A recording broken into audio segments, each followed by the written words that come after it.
Hoy vamos a sumergirnos en un texto antiguo que es sencillamente fascinante. Un evangelio perdido que le da una vuelta de tuerca a una historia que creemos conocer de memoria y que presenta una versión de los hechos, radicalmente diferente. Y aquí está el meollo de la cuestión. Porque la imagen que nos ha llegado de María Magdalena, la de la pecadora arrepentida, choca de frente con la figura que vemos en este texto olvidado. Nada menos que una líder espiritual de primerísimo nivel. A ver, pongamos esto en perspectiva, porque el contraste es brutal. Por un lado tenemos la figura que todos conocemos, la de la prostituta que se arrepiente, una seguidora más, y por otro, lo que nos cuenta el Evangelio de María, que era la discípula más importante, la confidente a la que se le revelaban los secretos. Son dos mundos, la noche y el día. Pero claro, la pregunta es, ¿de dónde sale este evangelio? Porque su historia es casi una novela de misterio arqueológico. No es un texto que estuviera guardado en una biblioteca, no. Tuvo que ser redescubierto. Su viaje a través del tiempo es alucinante. Sabemos que en el siglo III ya existía una versión en griego, pero luego se le pierde la pista. Desaparece. No es hasta 1896 que un erudito alemán encuentra una copia en copto en el Cairo. Y lo más fuerte es que no se publica entero hasta 1955. Ha estado más de 1600 años en la sombra. Es increíble. Y lo que se encontró, además, es solo una pieza del puzzle. Este gráfico lo deja muy claro. Del manuscrito principal solo tenemos 8 páginas. Faltan 6 del principio y 5 del final. Vamos, que estamos ante un texto que está hecho pedazos, lo que por supuesto aumenta todavía más su misterio. Esto significa que, cuando empiezas a leer, es como si entraras de golpe en una habitación en mitad de una conversación. No tienes ni idea de cómo ha empezado.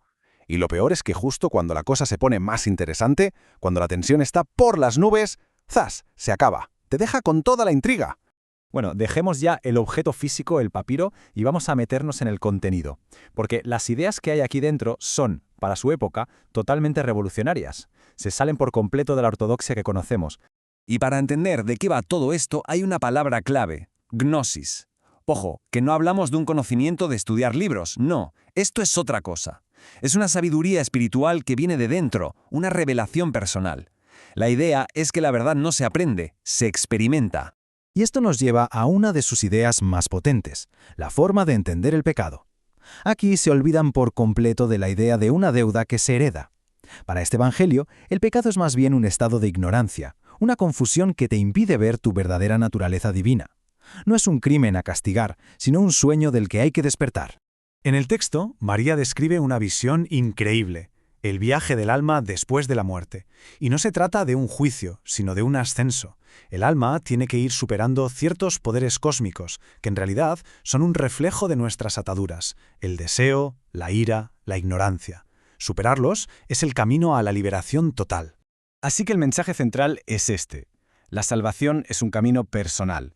No depende de una institución ni de cumplir unos rituales. Depende de mirar hacia adentro y despertar esa chispa divina que, según esta visión, todos tenemos. La autoridad última está en el interior de cada uno. Y claro, esta idea de la autoridad interior choca frontalmente con la de una jerarquía externa. Y esto nos lleva de cabeza al corazón del drama que narra el fragmento. Un conflicto en toda regla, por el liderazgo, por quién tiene derecho a enseñar. Ojo a las palabras que se le atribuyen aquí a Pedro. Están cargadas de celos, de incredulidad y de un prejuicio bastante evidente. Le parece inconcebible que Jesús compartiera enseñanzas secretas con una mujer y no con ellos. La pregunta final lo dice todo. ¿La prefirió a nosotros? Ahí está la clave de toda la disputa. Este enfrentamiento es mucho más que una simple discusión. En el fondo, simboliza una lucha entre dos modelos, dos futuros posibles para el cristianismo. Por un lado, el de Pedro, jerárquico, institucional, con un liderazgo masculino claro. Y por otro, el de María, centrado en la revelación personal, el conocimiento interno y donde el liderazgo femenino se valora. Pero Pedro no se sale con la suya. Otro discípulo, Leví, sale a defender a María de una forma súper contundente. Le echa en cara su mal genio y defiende la autoridad de María con un argumento aplastante. Si el Salvador la consideró digna, ¿quién eres tú para ponerlo en duda? Y entonces suelta la bomba final. Por eso la amaba más que a nosotros. Casi nada. Y todo esto nos lleva a la pregunta del millón. Si este texto era tan potente y tenía defensores tan firmes, ¿por qué lo silenciaron? ¿Por qué se perdió durante siglos? Pues la respuesta, en resumen, es una cuestión de poder y de unificación. La Iglesia, a medida que crecía, necesitaba una estructura, una sola voz. Así que se creó una jerarquía patriarcal, se empezó a desconfiar de las enseñanzas secretas y, al final, se decidió que solo habría 4 evangelios oficiales. Y claro, textos como el de María, que hablaban de revelación personal y ponían en valor a una mujer líder, pues no encajaban en ese modelo, simplemente sobraban. Y esta cronología lo muestra a la perfección cómo se puede transformar por completo una figura histórica. En el siglo III, María Magdalena era vista como una maestra. 300 años después, el Papa Gregorio Magno mezcla a varias mujeres de la Biblia y de repente crea la imagen de la prostituta arrepentida.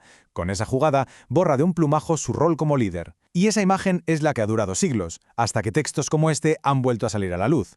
Por eso su redescubrimiento ha sido una auténtica bomba.